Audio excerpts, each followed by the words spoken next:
Hello everybody, and welcome back to my second video in my discussion video series where I talk about the first 49 episodes of YGO Arc-V. Last time I put down my thoughts on Yuya and his summoning methods, link in the end and in the description, and today I'm actually going to talk about the plot. Gasp! I know, the plot. That being said, the plot is one of my favorite things about Arc-V so far, so much excite. Oh god, there goes my grammar. This video will most probably contain spoilers for the first 49 episodes of Arc-V, so be warned. Keeping this before the video segment short and sweet, I would like to remind you that only the things that happen between the first and 49th episode of Arc-V will be discussed. Anything after that will be omitted. See you after the intro.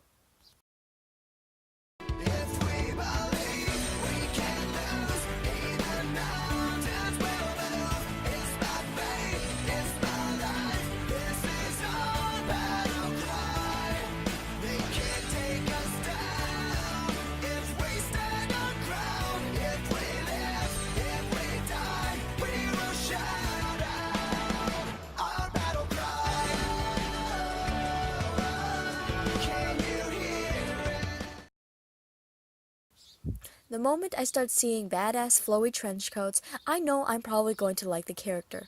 But when those characters start busting out some XYZ summons, then I know that no matter what, I will be biased towards said characters. Yuto had my heart from the moment he first summoned out two monsters with the same level. While I may not be as inept with the Yu-Gi-Oh card game as I should, I have seen Zexal enough times to know an XYZ summon when it happened. So you have to know at this point that I am biased toward Yu-Gi-Oh Zale. Also, I switch between Zale and Zexal more than I should. No matter what anyone else may think, Zexal is one of my favorite Yu-Gi-Oh spin-offs of all time, and probably will stay in my top 2 list for a long time to come. That being said, I came here in this video to discuss one concept that had me pause Yu-Gi-Oh Arc-V time and time again. First to scream, then to think. First, let's say a few things about these two characters right here. Forgive me if I butcher names, Kurosaki Shun and yet to have a last name Yuto. I liked these two from the moment I laid eyes on them. Not only do we have some fabulous character designs, but they have the one element that can always make me fall long and hard for a character. When cute characters in trench coats do bad things, specifically like taking people's souls, to save or help their friends or family, I cannot help but fall in love with the character. Also, I have an eternal soft spot for the Yu-Gi-Oh! Big Brother element, so sue me. That's something that I hope they never change. As someone who doesn't have an older sibling, or even a younger one now that I think about it, I long for that kind of crud, so yeah, I love it. Anyway, coupled with my bias about XYZ summoning, these two could do no wrong. Well, they could do no wrong until Yuto bloody dies. Come on, man, it's still the first season. If Yuya needs your deck so bad, then survive the blast and become allies with Yuya instead of frickin' dying. Not now, Yuya.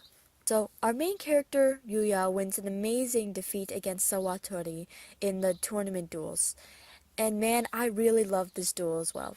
I'll take a second to say that for the first season, the tournament duel between Yuya and Shingo was truly amazing. These two were matching it card for card, and it was this duel specifically where I truly fell in love with Yuya's and even Shingo's entertainment dueling styles. It's just so energetic, and it feels like everyone is genuinely having a great time in the duel, which I've mentioned before is something that I really like watching in duels. The shivers in that duel could only be matched up by the pair that followed them, Kurosaki and Sora. And this was also an amazing duel. Fusion versus XYZ, Death Toys versus Raid Raptors, Hunter versus Hunted, and Kurosaki pulled out not one, but 2 rank up magic cards. I literally screamed rank up magic out loud when I saw it for the first time, and then I couldn't even say anything when he pulled out the second one. But surprisingly, it's not the duel that I'm here to talk about. It's the field spell Reiji crafted for this duel, the Heartland action field spell. When this field spell was played, I couldn't believe what I was seeing. I took 2 whole days off from watching the anime because I needed to get the theory straight to my head. This field spell dragged a ton of stuff out of the water. If you're confused on why I'm making a big deal out of an action field spell that was designed to look like a destroyed homeland of the two most hardcore XYZ users in the show, at least in these first 49 episodes, then let me tell you a thing or two about the Yu-Gi-Oh spinoff that I can say I'm decently well versed in. In YGO Zexal, you see a completely different setup than you did in the previous three series, DM, GX, and 5Ds. It takes in this bright, colorful, futuristic stance in a city called Heartland, or possibly Heartland City. I can't remember if the city was part of the official title or not. And Heartland was a land full of duelists who used XYZ decks. In Yu-Gi-Oh! Zexal, you didn't see any fusions or synchros or even any old monster types at all, and usually some of the monster types carry over into the next series. Think about it. A place called Heartland where people only used XYZ monsters. It was all clicking into place. Unanswered questions about Zale were filling in their own blanks right before my eyes, and that made me even more confused, or maybe even a little scared. We'll see how I feel after the next 49 episodes, but anyway. After Yuto explained himself in the battle royale between Sora and Yuya and eventually Yugo, I got to thinking, is Yu-Gi-Oh! Zexal a whole spin-off series about the XYZ dimension? Is everyone from that show now dead, or turned into cards if you want to be accurate? It made a whole lot of sense to me.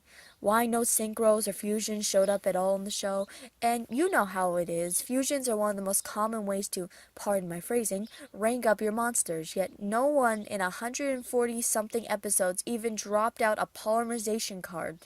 Even before the GX era, the king of games, Yu-Gi-Oh! Tem, was using fusion, Kaiba was using fusion, Chimera, the king of mythical beasts, Blue Eyes, ultimate dragon, XYZ dragon cannon. Oh, by the way, remember it's Kaiba's before it was Chaz/Monjo Maze. Correct me if I'm wrong, but I heard that fusions also make an appearance in 5Ds. Again, I haven't seen 5Ds, but that's what I heard. My point is, with so many duels, it's hard not to incorporate old summoning methods at least once in a while. So why does Yu-Gi-Oh! Zexal go out of its way to make the show solely about XYZ monsters? Then you get into Arc-V, and you find out that the worlds are split into dimensions based on summoning methods. Each dimension almost explicitly uses only the summoning method unique to said dimension, and one of the dimensions is based on XYZ summoning. And there's a city in the XYZ dimension called Heartland, which shares a name and a very, very uncanny resemblance to the Heartland from Yu-Gi-Oh! Zexal. In these first 49 episodes, it's definitely an interesting theory to chew on. I'll see if I can touch on it again after another 49 episodes, and if not, after all this is done. I know the fandom was split between saying that Zexal is canon to the first three series, or Zexal is not canon to the first three series, and by the way this is going, it looks, keyword looks, canon to Arc-V. However you believe one way or another, share your thoughts below. Please try to refrain from spoilers. I labeled this episode 1 through 49 for a reason. If you want to wait until I catch up, go ahead. Otherwise, keep it within the first season, please. I'm thinking that my next video in this series will be a really short discussion on how we have these old summoning methods together in one show. And of course I have my Yuma versus Judai with input from Yuya discussion pending as well. Comment what other stuff you want to see from this channel and leave your ideas for other useless discussions. Love hearing from you. Until next time, Mya out.